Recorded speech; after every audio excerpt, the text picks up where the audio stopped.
सबसे पहले मैं स्वागत करना चाहता हूं हमारे विशेष अतिथि डॉक्टर एन.के. अरोड़ा। आप चेयरमैन हैं कोविड वर्किंग ग्रुप NTAGI यानी कि national technical advisory group on immunisation. Doctor Arora, आपका बहुत बहुत स्वागत NDTV इंडिया में। मैं सबसे पहले सवाल आपसे यही पूछना चाहता हूं कि ऐसा ऐसा क्यों हो रहा है, किस वजह से हो रहा है ब्लैक फंगस? क्या ये कुछ डॉक्टरों का कहना है स्टेरॉइड्स बहुत ज़बरदस्त इस्तेमाल की जा रही है उसकी वजह से हो रहा है, कुछ का कहना है कि ऑक्सीजन जो है वो क्योंकि इंडस्ट्रियल ऑक्सीजन प्रयोग में लाई जा रही है, वो मेडिकल ऑक्सीजन नहीं होती, उसकी वजह से हो रहा है। दिक्कत ये है कि लोगों में अब ये जानलेवा होता जा रहा है, तो कारण पता चला क्या हमें? तो धन्यवाद संकेत आमंत्रित करने के लिए। और अभी आप जो प्रस्तावना में कह रहे थे वो बहुत महत्वपूर्ण मुद्दे हैं और जिनको समझने की जरूरत है दर्शकों को। तो पहली बात तो ये है कि जो ये ब्लैक फंगस है, ये इसको कॉमन साल कहते हैं। ये जो म्यूकर है ये नॉर्मल आदमियों के मुंह में, नाक में, गले में रिजाइड करता है, मतलब रहता है और कुछ हानि नहीं पहुंचाता है। ये एक बहुत महत्वपूर्ण चीज है। लेकिन ऐसी वो कौन सी परिस्थिति बन जाती है कि ये हानिकारक हो जाता है? यूजुअल क्लिनिकल प्रैक्टिस में हम लोग इसको बहुत रेयरली देखते हैं, साल में थोड़े से केसेस जो दिखाई देते हैं, और वो विशेष तरह के वो केसेस होते हैं जिनका शरीर की प्रतिरोधक शक्ति बहुत कम हो जाती है, उन लोगों में दिखता है, और जिनको स्टेरॉइड्स या कैंसर की दवाइयां वगैरह मिल रही होती हैं। तो ये एक विशेष तरह की फंगस है। एक तो बैक्टीरिया होता है, एक वायरस होता है, और एक ये फंगस है। और फंगस आमतौर पे वैसे भी बहुत मुश्किल होता है ट्रीट करना। पिछले साल हम लोगों ने इतना ज्यादा नहीं देखा था, और उसका कारण ये था कि ज्यादातर को ये नहीं मालूम था। हमें ये तो मालूम था कि ये बीमारी हमारे शरीर की प्रतिरोधक क्षमता को कम कर देती है। नंबर 2, ये बीमारी डायबिटीज वालों में अधिक भयंकर होती है या गंभीर होती है। 2, और मृत्यु की संभावना बीमारी की वजह से डायबिटीज वालों में बढ़ जाती है। उस समय इतना ज्यादा अंदाजा नहीं था कि इसके इलाज के लिए स्टेरॉइड एक मुख्य स्रोत है या केवल तरीका है, क्योंकि बाकी सारी दवाइयां प्लस माइनस वाली हैं। लेकिन पिछले 1 साल में ये अच्छी तरह समझ आया कि कोरोना की बीमारी का इलाज जो है, जब ये गंभीर हो जाए तो उस समय स्टेरॉइड जो शरीर में तूफान उठ रहा होता है, उसके लिए स्टेरॉइड बहुत ही महत्वपूर्ण है, बल्कि जीवन रक्षक है। और इसका असर ऐसा लगता है कि ये हमारे चिकित्सा के क्षेत्र में हमारे जो दूसरे प्रैक्टिशनर्स हैं, खास तौर पे गांव में जो झोला छाप या RMP या रूरल प्रैक्टिशनर्स हैं, इन्होंने ऐसा लगता है कि बहुत ज़्यादा स्टेरॉइड दिए बीमारी के शुरुआती दौर में ही, जब पहले 5-6 दिन में जब वायरस बहुत तेजी से शरीर में ग्रो कर रहा था उस समय दिया, और कि इस सोच के साथ कि शायद ये बीमारी को गंभीर नहीं होने देगा।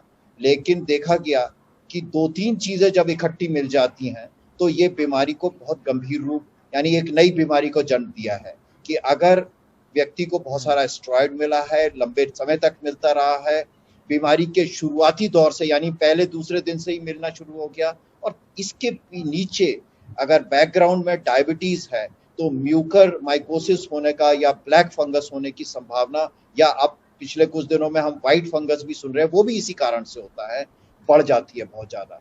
तो और खास तौर पे म्यूकर माइकोसिस या ब्लैक फंगस जो है, ये बिल्कुल शरीर हड्डी को जैसे खा जाता है और एक विद्रूप चेहरे को, मुखौटे को बदल देता है, और काला रंग, क्योंकि इसमें एक ब्लैक पिगमेंट होता है, इसलिए इसको ब्लैक फंगस कहते हैं। और अगर इसका सही समय पे इलाज नहीं किया तो जानलेवा होता है, जैसे कि बताया गया 40-50% में ये जानलेवा होता है।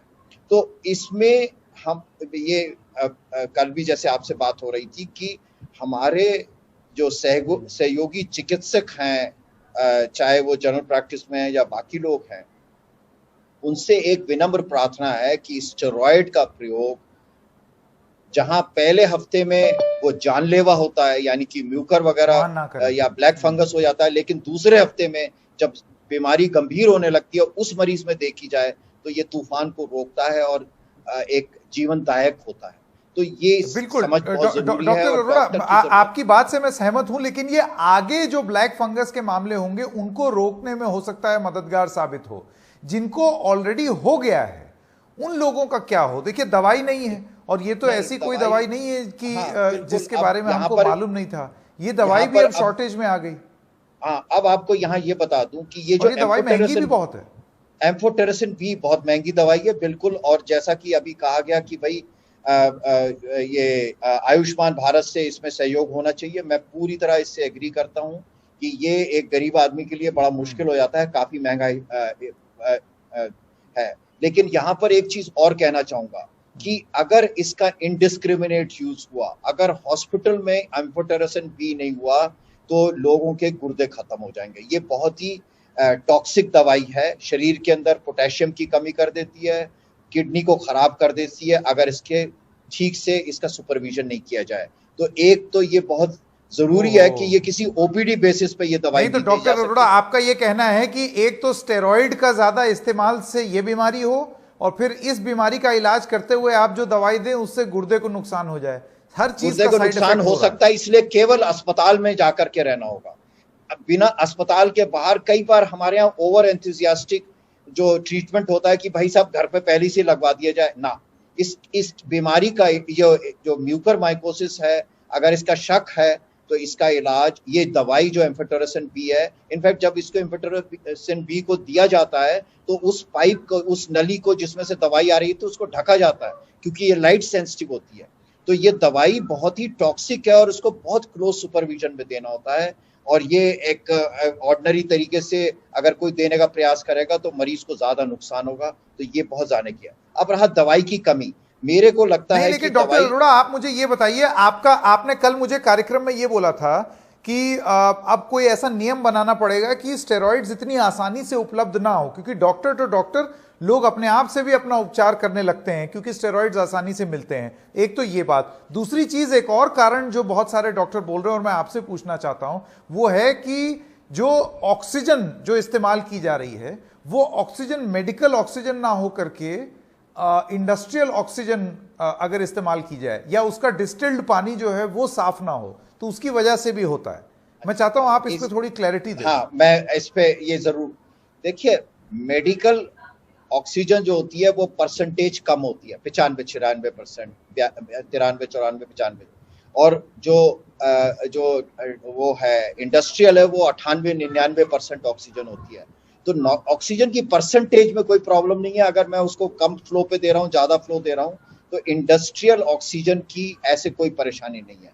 जो दूसरी बात आपने बताई वो बहुत महत्वपूर्ण है कि जो पानी को अगर हमने चेंज समय समय पर नहीं किया, और पानी जो होता है डिस्टिल्ड वाटर करना होता है, स्टेराइल वाटर देना होता है, अगर मैंने पानी उसी में से चलता रहा, कई दिन तक चल रहा है, तो वो कंटामिनेट होने की संभावना होती है और ऐसी स्थिति में ये इन्फेक्शन जा सकता है। लेकिन ये वाला जो इन्फेक्शन, मैं आपको बार बार कहने का प्रयास कर रहा हूं कि ज्यादातर म्यूकर जो इन्फेक्शन है, वो हमारे म्यूकर जो फंगस है, वो ज्यादातर हमारे लोगों के मुंह में, नाक में वैसे ही रहता है।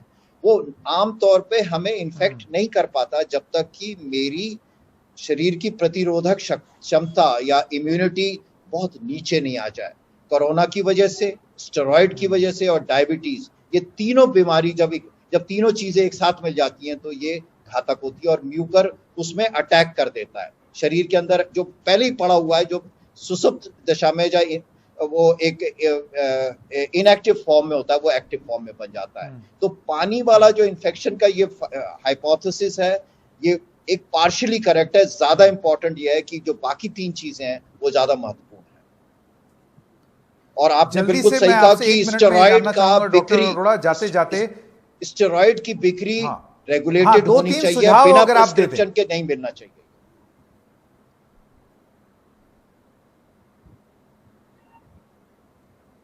जी डॉक्टर अरोड़ा, मैं ये चाह रहा था कि आप जल्दी से जाते जाते कुछ सुझाव दे दें। एक तो आपने बोला कि ये दवाई आयुष्मान भारत के तहत आए, दूसरा आपने बोला स्टेरॉइड्स जो हैं वो ऐसे नहीं मिलनी चाहिए कि लोग भागते चले जाएं, उस पर एक कोई प्रिस्क्रिप्शन होना चाहिए या उस पर कोई रोक होनी चाहिए। कोई और सुझाव जो आपके मन में आए? और तीसरी चीज, एम्फोटेरेसिन बी रेगुलेटेड तरीके से केवल हॉस्पिटल्स को उपलब्ध होनी चाहिए।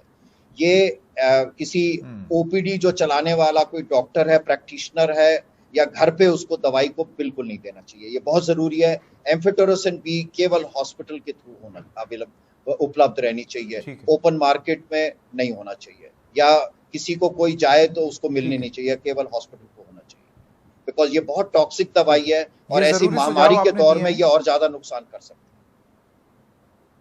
जी, वरना ऐसा ही होगा कि हम लोग एक महामारी से दूसरी महामारी से तीसरी महामारी में ही जाते रहेंगे और पहली महामारी की भी वेव आती रहेगी, फिर भगवान हम लोगों को बचाए। तो इन सब चीजों का ध्यान रखना बहुत जरूरी है। डॉक्टर अरोड़ा, आपने हमें समय दिया, आपका बहुत बहुत धन्यवाद।